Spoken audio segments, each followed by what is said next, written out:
Por el multimedio, Tiro al Blanco, bajo la coordinación y participación de Narciso Isa Conde. La verdad sin dobleces. Bien, he visto un artículo que me motivó a llamar a Narciso para esta entrevista. ¿Quiénes son los que cortan el bacalao en el gobierno de Luis Abinader?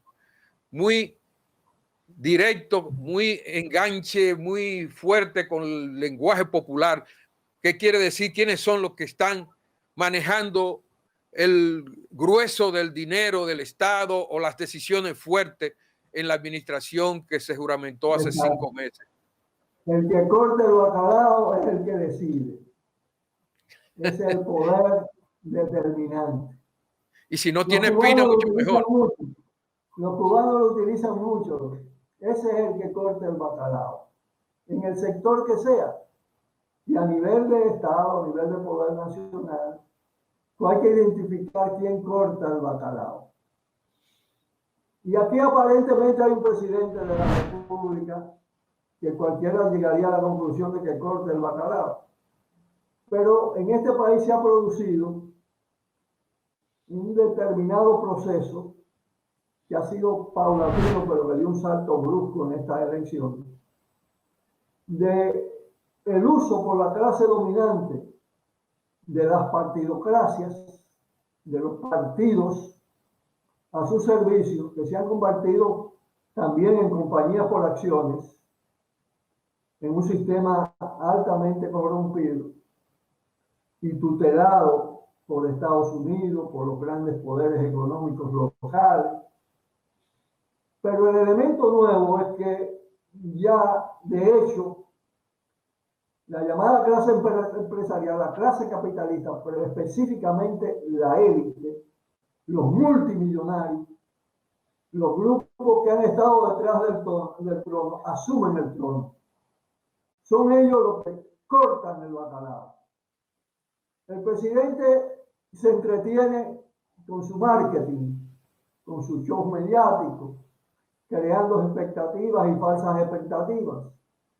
Mientras que cuando tú analizas el Poder Ejecutivo, la designación, luego de ocupar la condición de jefe del gabinete electoral de Luis Abinader, de Lisandro Macarrulla, como ministro de la presidencia, pero además con asignaciones de funciones todavía de mucho más intensidad en favor del poder de la clase dominante, que por ejemplo él es el jefe de la Comisión de Venta de Activos del Estado, es decir, de la comisión que está encargada de privatizar lo que no se ha privatizado, de traspasar empresas, bienes, acciones, recursos, bienes inmuebles del Estado a la clase capitalista, al gran capital privado. Y él es parte del gran capital privado, porque Macarrulla es uno de los cuadros fundamentales del Grupo Vicini. Y el Grupo Vicini, a su vez, es el grupo más poderoso del país, incluso con gravitación fuera de la frontera y entronques muy fuertes en los Estados Unidos, a nivel de Europa e incluso hasta con capitales en Rusia. Bien. Es el grupo que articula y decide. Y Macarrulla jugó un papel muy importante en uno de los contratos más leonino, más oneroso de la historia dominicana, que es el de Sanssouci, la Marina, Ciudad Colonial, los humedales de Los Ames. Es decir, él entrega casi gratuita de la parte más hermosa y con más valor histórico-cultural de Santo Domingo. Una zona bellísima. Y sería en contrato por Leonel Fernández por un valor de 38 millones de dólares, irrisorio, pero no solo, sino que lo van a pagar con las obras que están, las calles, los parques, Es decir, no hay dinero en efectivo. Ellos hacen el proyecto desarrollador y pagan con las áreas públicas. Oye, eso es entrega gratuita. Bueno, pues eso le ha dado méritos para que ellos lo deleguen. Él es el presidente ejecutivo del país. Él es el que corta el bacalao. Bueno, pero claro, él está acompañado de otros grupos. El grupo Bonetti también tiene su ministro de Hacienda.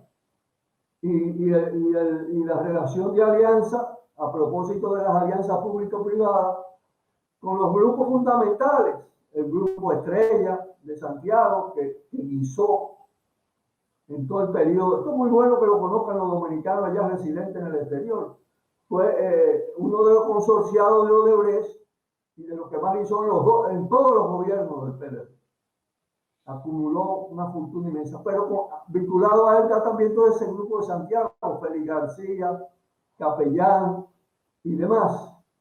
El grupo Bonetti, la gente que viene de la estafa de Collentri, como es el caso de González Buster, Rolando González Buster. Collentri es otra de las grandes estafas del Estado Dominicano, porque había que pagarle a la empresa aunque no estuviera generando energía. Y ahora se está produciendo una relación mucho más carnal, mucho más intensa con el presidente Luis Abinader, que parece inclinarse por servirle a quienes han estafado al Estado Dominicano.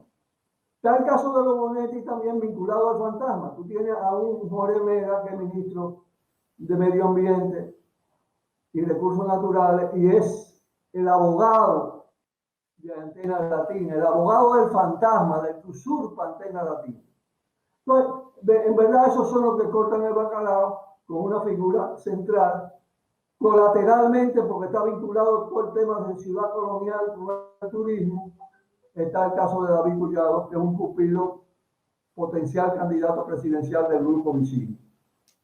Ahí aspiran ellos a directamente tener también la formalidad de la presidencia.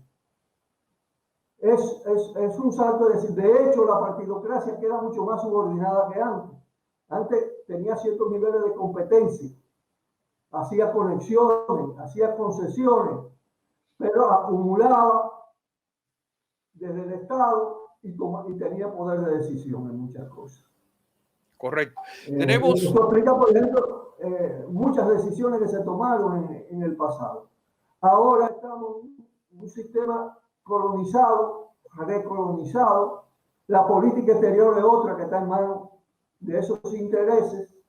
El caso de Roberto Álvarez, que parece dirigir la Cancillería de la Casa Blanca. Y se pone el reloj al día. Estuvo con Trump, Abinader estuvo con Trump y con Giuliani, un hombre de corte fascista, asesor jurídico de Trump, abogado de Trump, asesor al mismo tiempo de Abinader. Y ahora hubo el cambio con Biden y están poniendo el reloj al día, porque son lacayos de quien determina y dirija. Aquí el factor determinante, ya incluso en las propias funciones de Estado, a nivel de presidente, poder ejecutivo, a nivel de poder legislativo, a nivel del gabinete, es la burguesía transnacional, con su representación desde la embajada, y la gran burguesía local con los grupos más poderosos a la cabeza. Correcto. Es un gobierno del empresariado, de los multimillonarios, de los megamillonarios, que está decidiendo sobre el país, y ahí hay lo que le llaman en Estados Unidos conflicto de intereses, porque él va a vender las acciones del Estado. Olvidaba decir que él tiene un papel determinante en las alianzas público-privadas, que son asociaciones para privatizar, donde el Estado queda en segundo lugar, los que administran las empresas es el sector privado, y además el Estado le cede parte del patrimonio nacional, generalmente en propiedades inmobiliarias, en recursos naturales. Eso toca también el rol de la Barrick Gold y de las grandes mineras, porque Barrick Gold es la tutora de las grandes mineras que están aquí, Golqués, Unigol allá en la frontera, Golqués en San Juan, y entre Barrigol y la vieja Falcon Beach, Falcón, pues tienen un peso determinante en el plan minero porque controlan la cámara minera. De manera que Barrigol, además, Abinader gestionó para que financiara parte del presupuesto nacional. Algo yo creo que sin precedente en la historia de la humanidad, salvo en las gobernaciones de colonia. Esto se parece mucho a una gobernación de colonia. Correcto. Esa es la verdad. Esto independientemente de lo que se conquistó a nivel de la Procuraduría como cúpula de un ministerio público y una Procuraduría independiente. Sí, a eso quería referirme, precisamente al tema de la justicia. Leí algo que tú escribiste sobre el 30% de comisión a los abogados que van a defender la devolución de los robados.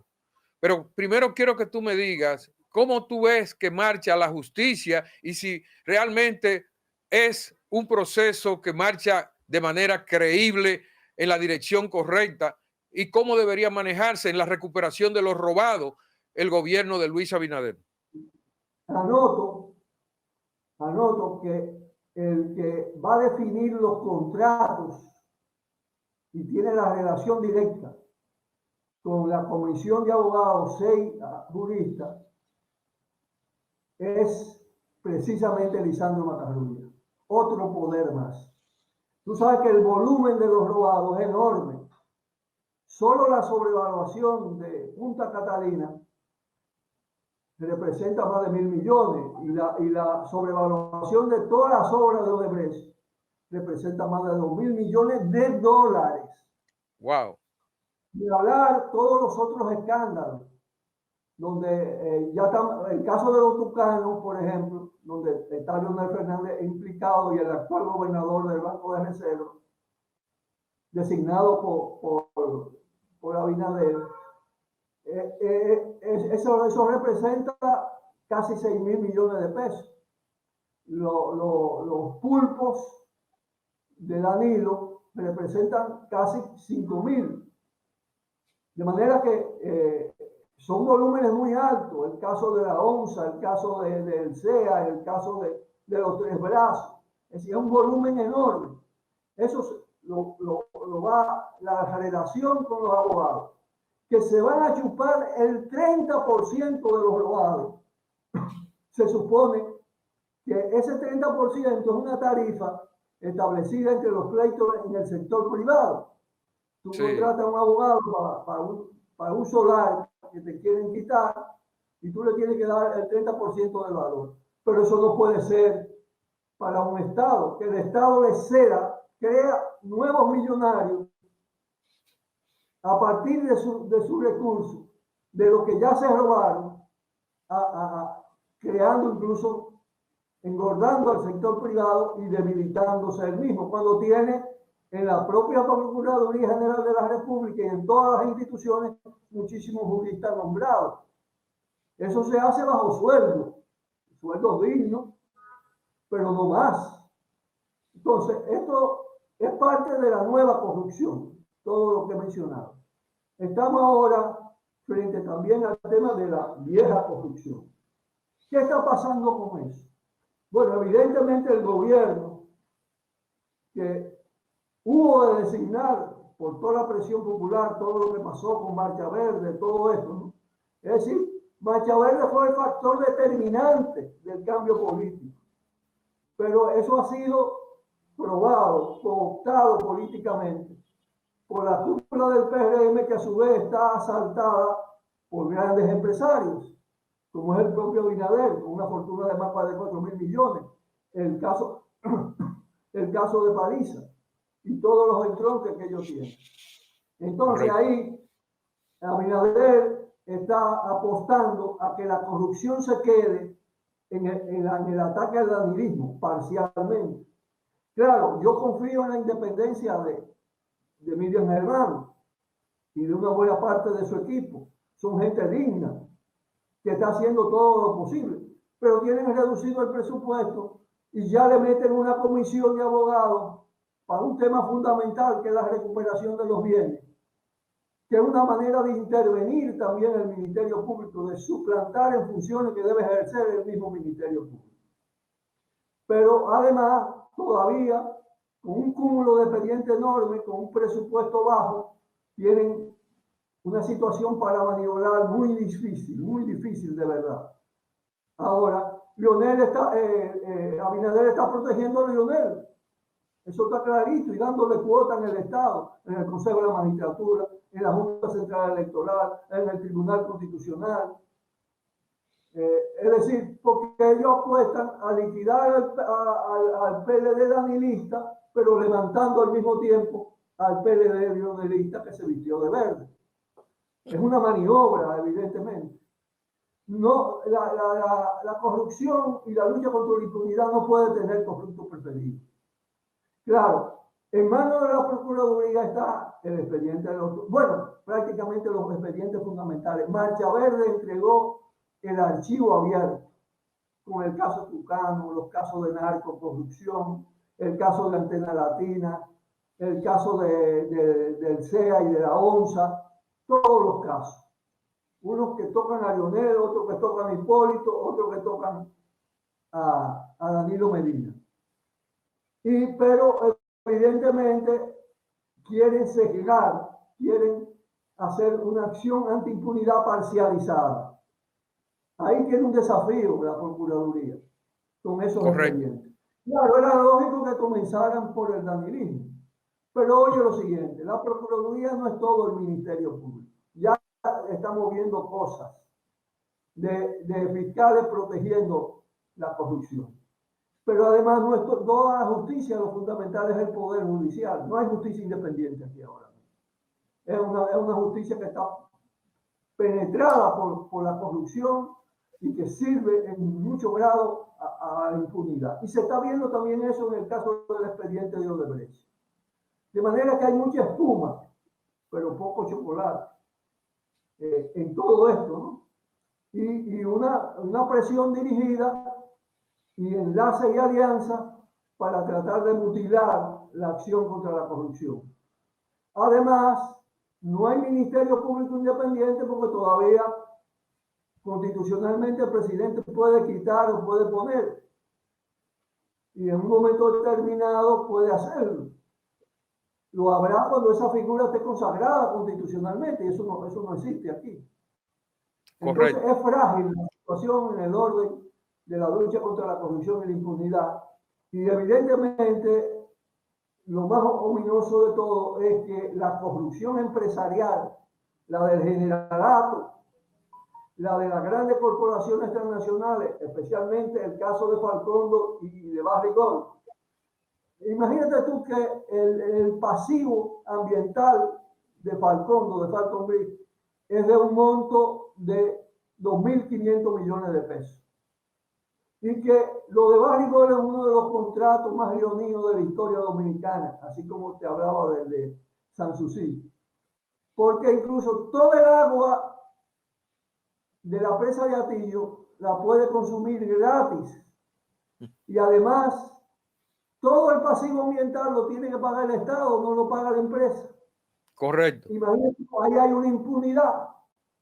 Hay una impunidad, pero además ya es parte del presupuesto. Barrigol adelantó impuestos, que es una forma de prestar. Barrigol es acreedora del Estado Dominicano.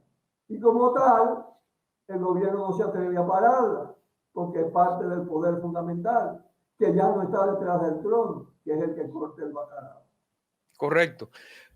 Narciso, el tema haitiano, se ha publicado primero que hay unas 30.000 mujeres haitianas parturientas en los hospitales de la frontera y que a veces hay camas más con mujeres de Haití que dominicanas y que se va a un presupuesto. El nuevo gobierno ha firmado un acuerdo con Moïse Juvenal, el presidente de Haití. Hay una crisis política en Haití, se está pidiendo la renuncia del presidente que debería salir ahora en febrero, pero él dice que debe convocar elecciones y hay un conflicto allí. ¿Cómo tú ves estos nuevos acuerdos y la situación política de Haití, cómo puede afectar la migración masiva de haitianos hacia la República Dominicana y agravar la situación de la frontera?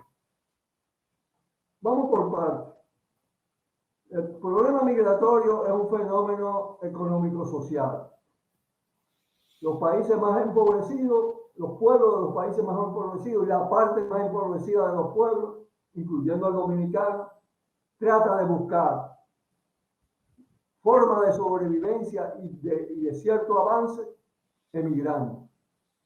Porque de todas maneras, el llamado mundo desarrollado, los países imperialistas, deslumbran. Como han acumulado tantas riquezas, sin embargo, los dominicanos saben lo que se pasa. Y nadie quiere irse de su tierra. No es verdad que los haitianos y las haitianas quieren irse de Haití, más que tienen una cultura muy fuerte. Es una necesidad imperiosa de sobrevivencia. Pero además la frontera es un negocio. Y es un negocio de los grandes capitalistas. Ahí están también metidos los Virginia en la política empresarial en la frontera. Y de los generales y de la alta oficialidad y de los contratadores de mano de obra para el café, para la construcción, todo eso. Hay aquí una gran dualidad moral, doble moral. Hacen campaña contra Haití en nombre del patriotismo, naturalmente. La tutela de Estados Unidos, la intervención de Estados Unidos no le importa, ni de las grandes potencias capitalistas, ni las intervenciones, ni aquí ni en el mundo. Esa fuerza que están hablando de soberanía. Y entonces las arremeten contra Haití, un pueblo empobrecido, más empobrecido que el nuestro.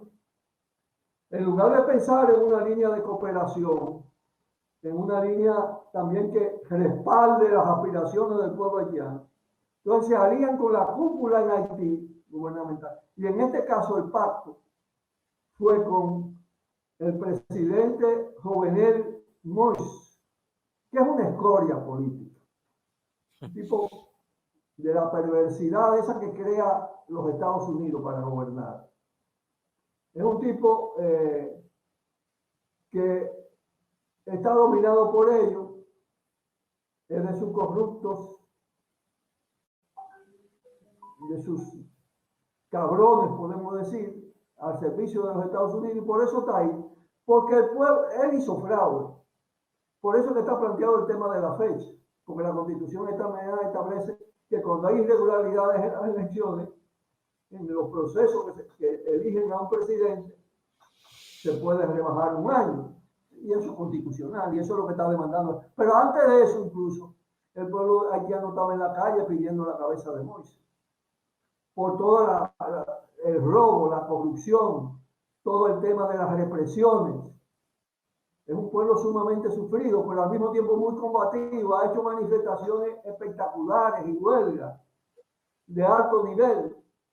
Pero ¿qué pasa? Estados Unidos se alinea y respalda y la OEA al Magro, el terrible Almagro, lo mismo que hacen con Venezuela, se unen para eso, para sostener a Moïse. Y este gobierno, que es un instrumento, una especie de gobernación de colonia, lo que hace es pactar con Jovenel Moïse, sabiendo, además, que ese es un gobierno tan variante, en declinación, en caída, ya había tenido varias crisis anteriores, pero con tal de allantar y de presentar una falsa preocupación por el tema de la migración y de la migración de no documentados, llega hasta porque Moïse es un hombre débil ya desde el punto de vista político, y le acepta que el gobierno dominicano intervenga en un tema como es la identificación del ciudadano haitiano.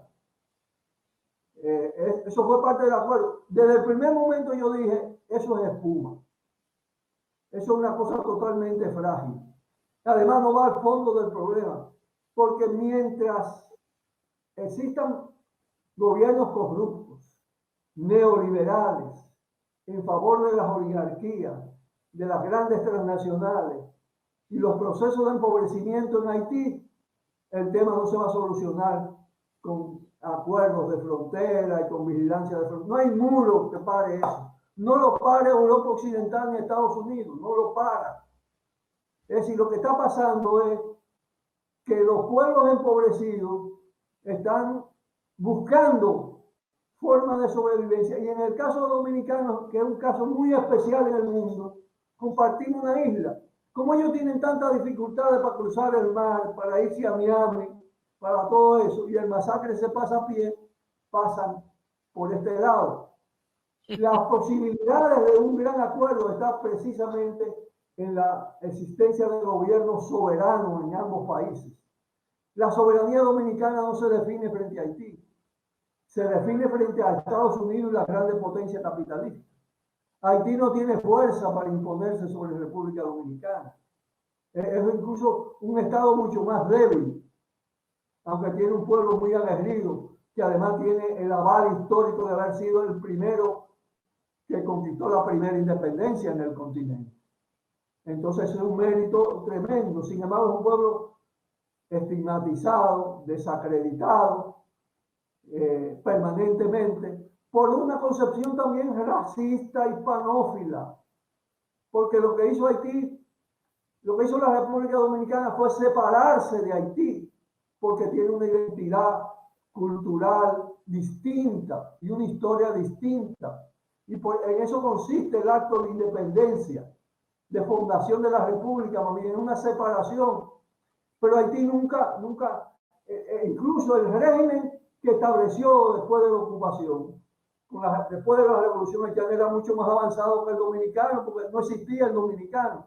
Lo que existía era la ocupación española y la intervención de la grandes potencias. Pero a la gente lo han confundido con todo esto. Y se está conformando una cultura que, como en Estados Unidos, los dominicanos y dominicanas ya lo pueden entender mucho mejor, como en Estados Unidos, genera fascismo, genera racismo. Y eso es muy peligroso. Ya ven lo que está pasando en Estados Unidos. Está fracturada profundamente esa sociedad, porque hay una corriente neofascista. Y la otra globalista, en su afán de dominar al mundo, tiene perversidades terribles. Ahí no se puede encontrar nada bueno. El tema fundamental, y por eso es que reacciona Estados Unidos con tanta virulencia contra Cuba, contra Venezuela, contra Nicaragua, el gran tema es independizarnos de Estados Unidos, independizarnos del sistema imperialista occidental y hacer la unidad continental soberana, la patria grande, los grandes cambios sociales. Ahí es que nosotros tenemos que enfocar nuestras luchas. Y ahí la tiene que enfocar también el pueblo haitiano. Solo así podemos emerger como pueblo. Si no, nos van a seguir degradando con una recolonización terrible y con clanes corruptos y una burguesía dependiente voraz. Por el multimedio, Tiro al Blanco, bajo la coordinación y participación de Narciso Isa Conde. La verdad sin dobleces.